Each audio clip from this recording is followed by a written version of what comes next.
Waalaikumsalam. Pada malam hari ini kita akan melanjutkan mengenai hak tanggungan. Pada pertemuan terakhir kita sebelum hari ini, kita sudah sampai pada proses terjadinya hak tanggungan. Malam hari ini kita akan melanjutkan mengenai peringkat hak tanggungan. Ada kemungkinan bahwa satu tanah atau satu objek hak tanggungan dibebani dengan beberapa macam atau beberapa utang, ya. Jadi satu tanah ada beberapa kreditur, ya. Jadi di sini untuk menjamin beberapa utang kepada kreditur. Debiturnya satu, krediturnya lebih dari satu. Sedangkan objeknya juga satu. Nah, ini ada kemungkinan semacam itu.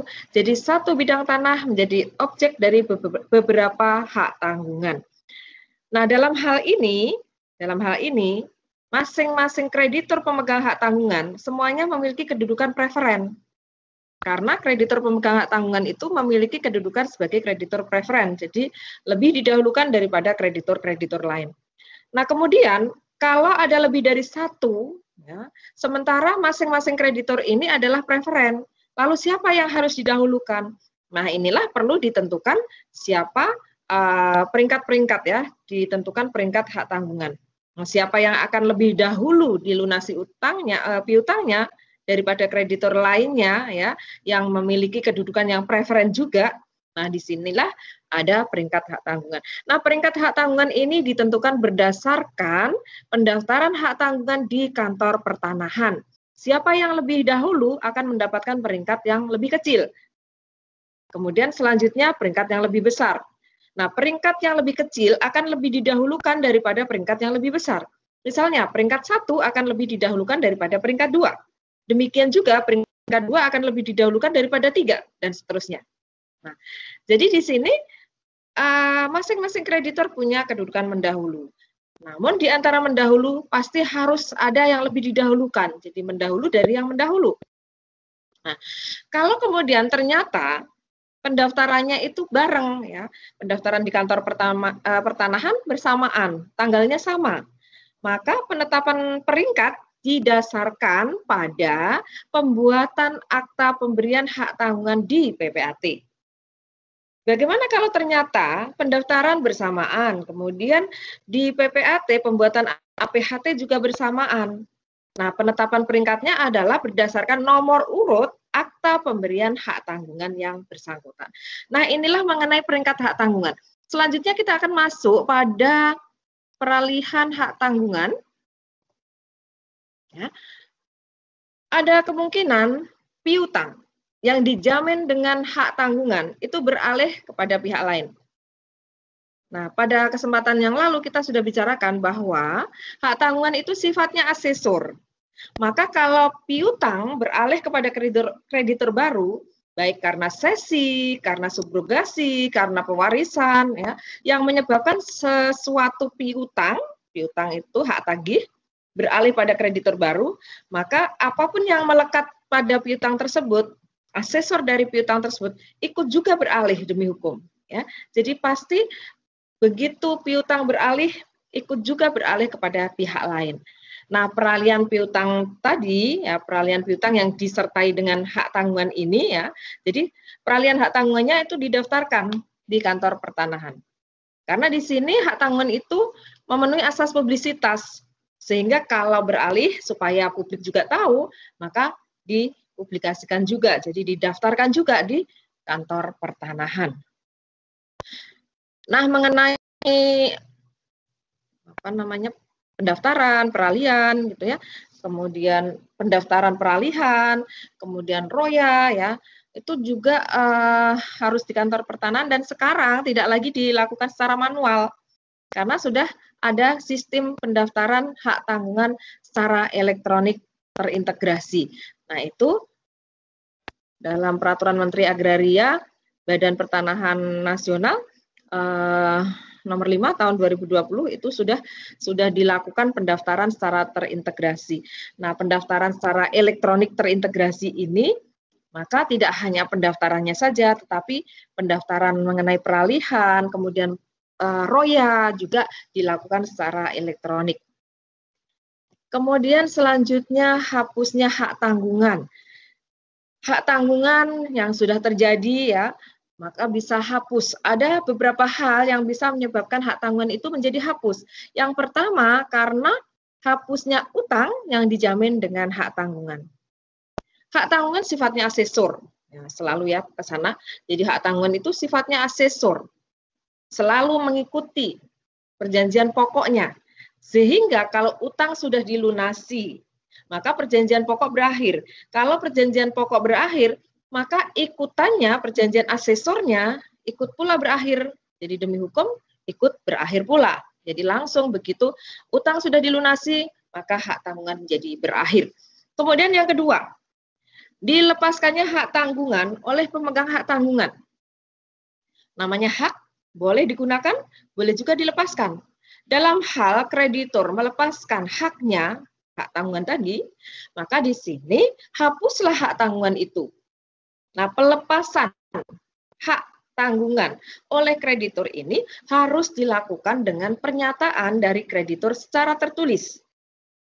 Nah, ini maka hak tanggungan jadi hapus.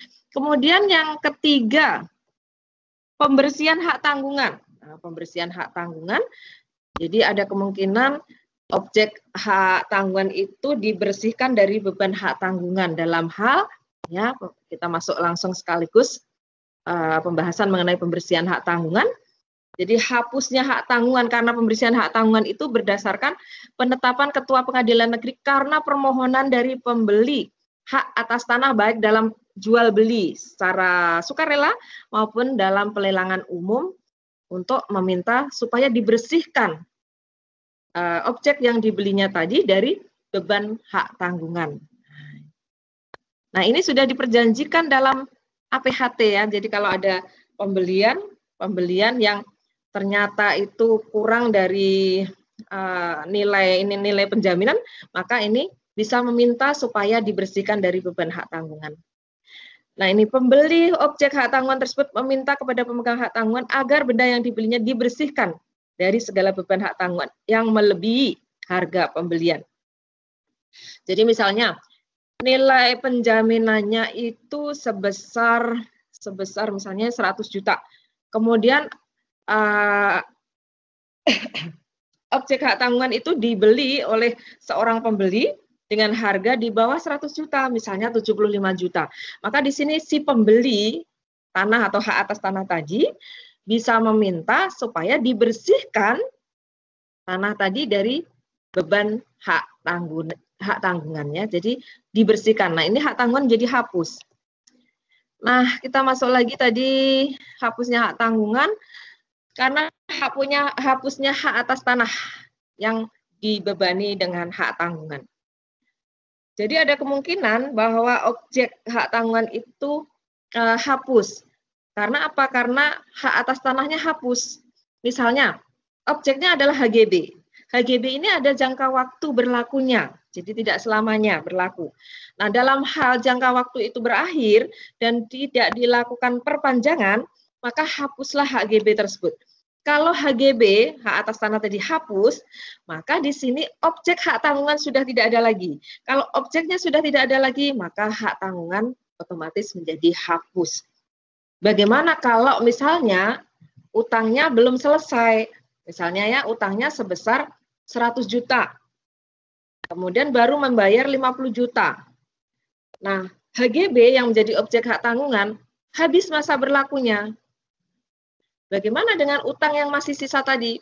Debitur tetap utang, namun di sini sudah tidak ada lagi hak tanggungan. Karena hapus, objeknya itu sudah tidak ada. Sehingga di sini kedudukan kreditor tidak lagi sebagai kreditor preferen, tetapi sebagai kreditor konkuren atas sisa tadi ya, sisa piutang kreditor. Nah, selanjutnya kita akan bahas mengenai pembersihan hak tanggungan sudah, eksekusi hak tanggungan. Dalam hal debitor one prestasi, jadi harus dalam hal one prestasi, bisa dilakukan penjualan objek hak tanggungan sesuai dengan cara penjualan objek hak tanggungan dalam pasal 20 Undang-Undang Hak Tanggungan. Di situ ada tiga cara ya, tiga cara.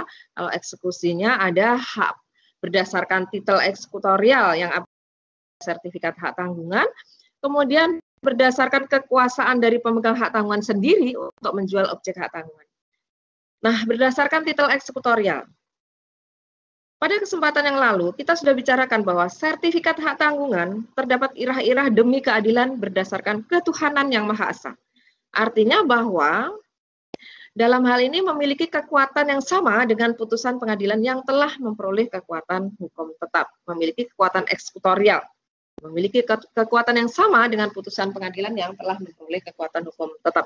Sehingga jika debitur wan prestasi, maka di sini pemegang hak tanggungan bisa menjual objek hak tanggungan berdasarkan titel eksekutorial tadi. Jadi tanpa harus melakukan gugatan ke pengadilan. Nah, inilah keuntungan dari adanya hak tanggungan sebagai jaminan khusus yang berupa jaminan kebendaan.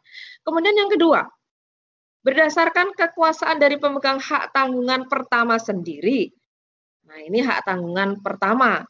Ini dalam hal ada lebih dari satu pemegang hak tanggungan. Ya, jadi ini menegaskan bahwa ada kemungkinan bahwa hak tanggungan itu bisa terhadap satu objek hak tanggungan ada beberapa hak tanggungan di situ. Nah, dalam hal hanya satu ya berarti kekuasaan dari pemegang hak tanggungan sendiri. Berdasarkan kekuasaan pemegang hak tanggungan sendiri tadi, untuk menjual objek hak tanggungan dan kemudian mengambil pelunasan piutangnya dari hasil penjualan objek hak tanggungan tersebut. Utang ini bisa utang pokok, tapi utang pokok kalau ada bunganya berarti utang pokok dan bunga serta seluruh biaya yang harus dikeluarkan. Nah, ini ada kekuasaan dari pemegang hak tanggungan untuk menjual objek hak tanggungan. Cara 1 dan 2 tadi harus dilakukan dengan pelelangan umum sesuai dengan cara pelelangan yang berlaku di dalam lingkungan masyarakat setempat. Ya. Jadi itu cara 1 dan 2. Kemudian ada satu cara lagi untuk penjualan objek hak tanggungan, yaitu dengan penjualan di bawah tangan. Nah, ini tidak lelang, tetapi ada penjualan di bawah tangan. Namun di sini harus ada, jadi ada syaratnya di sini bahwa harus ada kesepakatan antara para pihak. Berarti antara pemberi hak tanggungan dan pemegang hak tanggungan. Dan diharapkan dari hasil penjualan di bawah tangan itu diperoleh harga tertinggi yang menguntungkan kedua belah pihak. Karena dua-duanya punya kepentingan yang sama terhadap objek hak tanggungan supaya bisa dijual dengan harga tinggi. Bagi pemberi hak tanggungan kepentingannya apa? Yaitu bisa memperoleh sisa hasil penjualan objek hak tanggungan jika debitur wan prestasi. Kalau di sini ada sisa harus dikembalikan kepada pemberi hak tanggungan, ya. Nah, sedangkan pemegang hak tanggungan kepentingannya apa supaya dijual dengan harga tinggi? Yaitu supaya seluruh utang debitur bisa dilunasi. Jadi piutangnya nanti bisa dilunasi oleh debitur dengan hasil penjualan objek hak tanggungan tadi. Nah, kemudian setelah di samping syarat tadi ada kesepakatan antara para pihak, juga harus diumumkan dalam minimal 2 surat kabar harian yang beredar di lingkungan setempat. Ya. Nah, 2 syarat ini harus dipenuhi. Kenapa harus diumumkan kepada masyarakat umum? Supaya ini publik itu tahu, masyarakat tahu, sehingga yang berkepentingan terhadap objek hak tanggungan itu bisa mengajukan keberatan kalau memang ada keberatan. Nah, kalau tidak ada keberatan ya, kemudian bisa dilakukan penjualan objek hak tanggungan itu dengan di bawah tangan ya.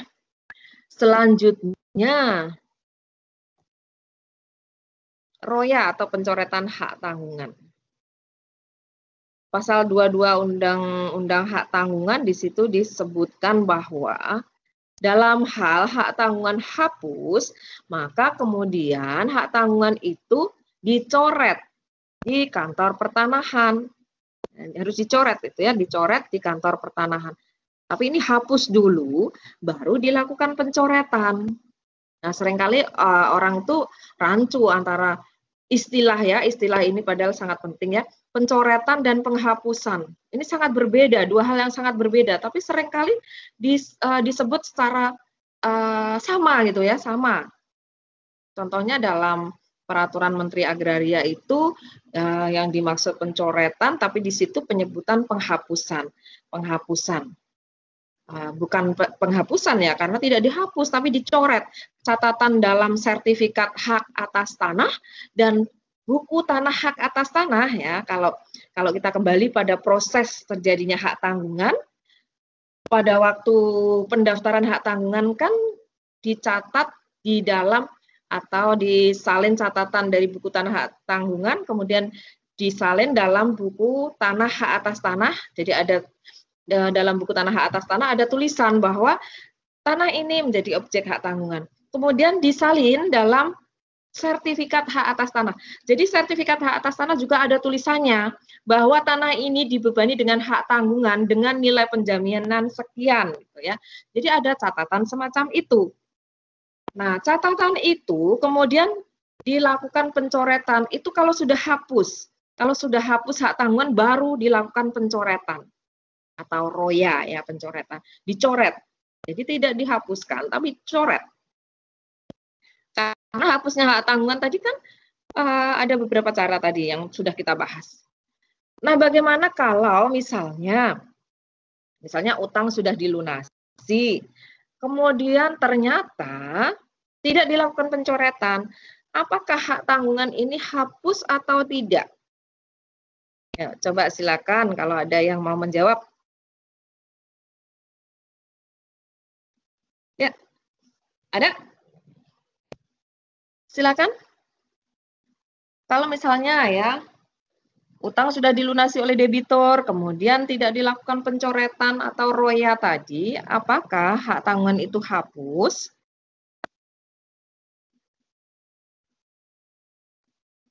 Ayo, pada kemana? Tidak ada yang menjawab.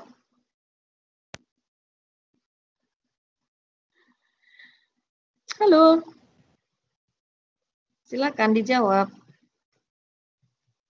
Hapus atau tidak? Sepertinya tidak. Hapus, Bu. Ya, hapus ya. Ya jadi ya, alasannya?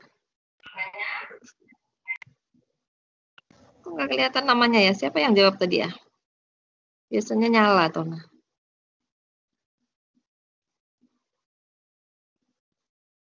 Baik, hapus ya. Jadi meskipun tidak dilakukan pencoretan, sebenarnya hak tanggungan hapus dengan hapusnya utang yang dijamin dengan hak tanggungan. Jadi kalau sudah dilunasi kan utang sudah hapus, ya sudah selesai hapus, maka hak tanggungan otomatis hapus.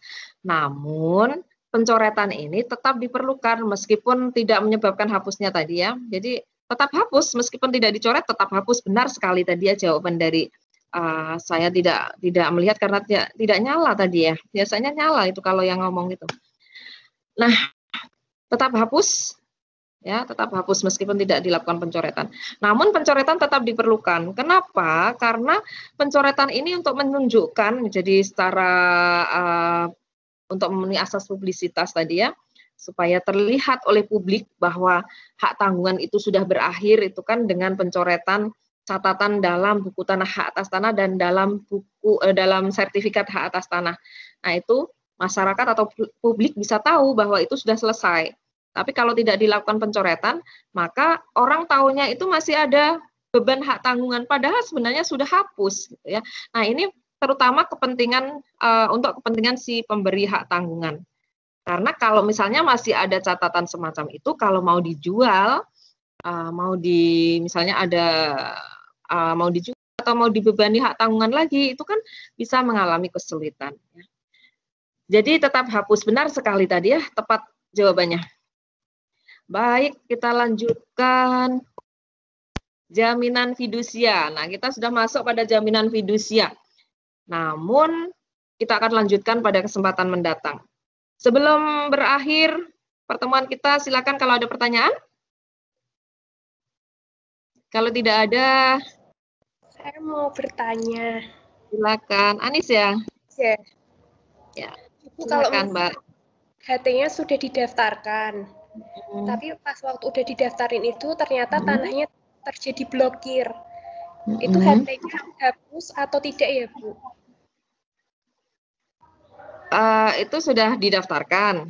Iya. Kemudian diblokir karena apa? Jadi prinsipnya bahwa hak tanggungan kalau sudah didaftarkan itu tetap terjadi hak tanggungan. Nah, hak tanggungan itu hapusnya karena apa saja? Karena tadi ya salah satunya. Nah, di situ tidak ada blokir itu mengakibatkan itu. Kalau hapusnya objek hak atas hak tanggungan, objek hak tanggungan, jadi hapusnya hak atas tanah misalnya, maka bisa menyebabkan. Kalau ini tidak hapus, objek tadi tidak hapus ya, hanya diblokir saja, berarti hak tanggungan tetap ada, gitu. Karena kan sifatnya mutlak ya, mutlak. Jadi pemegang hak tanggungan itu punya hak dilindungi haknya sebagai pemegang hak tanggungan, sehingga jika debitur bukan prestasi, dia bisa melakukan penjualan objek hak tanggungan tersebut. Nah, kalau ada blokir, nah ini tidak menghapuskan hak tanggungan. Gitu. Baik, terima kasih Bu. Sama-sama. Ada yang lain? Bu, saya mau bertanya. Ya, Mbak Ruri Suci. Ya. Bu, apakah setiap pembiayaan di bank itu jaminannya diikat oleh hak tanggungan, Bu? Apakah ada kriteria untuk pembiayaan tertentu atau bagaimana ya, Bu? Ya. Baik, sebenarnya kita kan sudah bicarakan jaminan itu ada beberapa macam, salah satunya hak tanggungan. Jadi tidak selalu bahwa perjanjian kredit misalnya di bank itu hak tanggungan, jaminannya hak tanggungan. Namun kebanyakan itu hak tanggungan. Tetapi bisa juga itu bank juga sering menggunakan jaminan perorangan juga. Jaminan perorangan itu seringkali juga digunakan. Penanggungan itu ya, bortoh itu juga seringkali digunakan di bank. Namun biasanya juga ada dua. Biasanya bank tuh malah meminta ada dua macam jaminan. Ada jaminan kebendaan yaitu hak tanggungan dan juga ada jaminan perorangan penanggungan. Jadi tidak selalu bahwa bank itu meminta jaminan hak tanggungan atau itu kriteria harus jaminan hak tanggungan itu tidak. Sebenarnya bisa hak tanggungan, bisa jaminan fidusia, bisa jaminan-jaminan lain gitu ya. Sebenarnya seperti itu. Namun dalam praktek seringkali bank itu meminta jaminan hak tanggungan. Gitu. Baik, Bu. Tapi tidak harus. Sama-sama. Ada yang lain? Kalau tidak ada, baik. Untuk kesempatan pada malam hari ini kita akhiri sampai di sini. Terima kasih atas perhatian saudara. Mohon maaf apabila ada kekurangan. Nanti daftar hadir silakan ini ya. Saya share di Komtingnya siapa nih? Saya kok lupa yang kelas ini. Alfriski ya? Iya. Alfriski ya? Baik. Mas Alfriski nanti silakan di-share ke teman-teman. Kalau ada masalah nanti segera hubungi saya ya. Terima kasih. Wassalamualaikum warahmatullahi wabarakatuh. Waalaikumsalam.